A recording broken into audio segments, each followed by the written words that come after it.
Valahol elkezdődik minden, és folytatódik. Például vegyük ezt a patakot. Ez is valahonnan ered, vagy több helyről. Mitől illeszkedünk ennyire pontosan ebbe a rendszerbe, és mitől nem? Vegyünk engem, aki minden reggel 5:50-kor kell, és mával utazik suliba. Hát ez eddig semmi extra.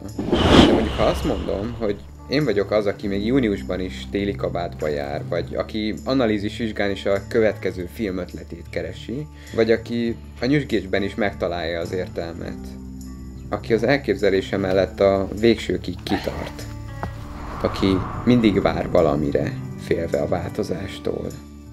Változás, igen. Azt hiszem, valahol elkezdődik minden, és folytatódik.